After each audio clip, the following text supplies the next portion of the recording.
रेवाड़ी में गुरुग्राम लोकसभा क्षेत्र से बीजेपी प्रत्याशी राव इंद्रजीत सिंह ने चुनावी सभाओं को संबोधित किया।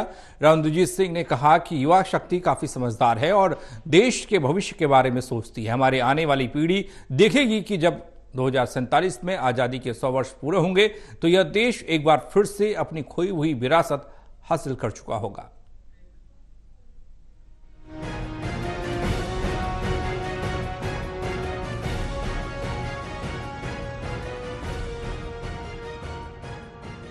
गुरुग्राम लोकसभा क्षेत्र से बीजेपी प्रत्याशी राव इंद्रजीत सिंह ने खोल बेल्ट के गांव में चुनावी सभाओं को संबोधित किया। गांव में राव का भव्य स्वागत किया गया।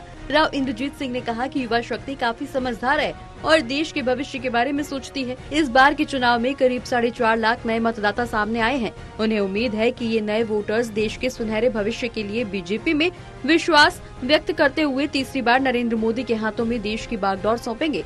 उन्होंने ग्रामीणों से कहा कि प्रधानमंत्री नरेंद्र मोदी ने विकसित भारत की नींव रखी है और इस सपने को पूरा करने के लिए अगले 5 साल और बीजेपी के लिए मांगे हैं।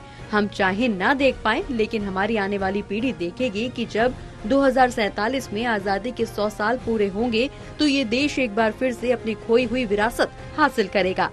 राव इंद्रजीत सिंह ने युवाओं का आह्वान किया कि वो अपने भविष्य को देखें और न केवल स्वयं बल्कि अन्य लोगों को भी चुनावी बूथ तक लेकर जाएं और वोट बीजेपी की झोली में डालने के लिए प्रोत्साहित करें। प्रत्याशी ने कहा कि हमने पिछले सालों में क्षेत्र में विकास कार्य किए हैं। उनमें से कुछ कामों की शुरुआत हो चुकी है और कुछ की नींव रखी गई है, जिन्हें पूरा करना बाकी है।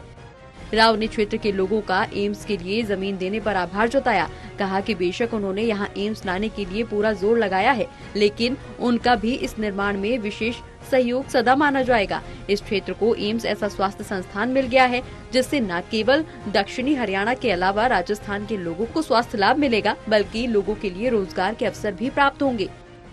हम इलेक्शन लड़ रहे हैं विकास के कार्यों के, और विकास के कार्यों के ऊपर कोई हमारे से बहस कर नहीं सकता। जिस तरह का हमने प्रयास किया है, चाहे किसी भी चीज़ का हो, इंफ्रास्ट्रक्चर के प्रोजेक्ट हो, रेलवे के प्रोजेक्ट हो, तो पर्सनल अटैक करने के मैं आता नहीं। भाई कोई अगर बिना आए राजनीति के अंदर रह सकता है क्या? घर बैठे थोड़ी कोई जिताता है, तो पब्लिक के सहयोग से ही तो जीत रहा है। तो अभी तक मैं 9 बार जीत चुका हूँ।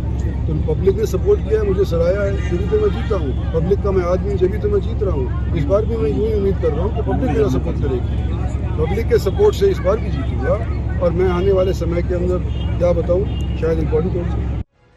बहरहाल राव इंद्रजीत सिंह ने विपक्ष पर हमला भी बोला और कहा कि काम इतने हुए हैं कि विपक्ष विकास को लेकर कोई मुद्दा नहीं ढूंढ पा रहा है। यही वजह है कि कांग्रेस बीजेपी द्वारा संविधान बदले जाने का शगुफा लोगों के बीच छोड़ रही है।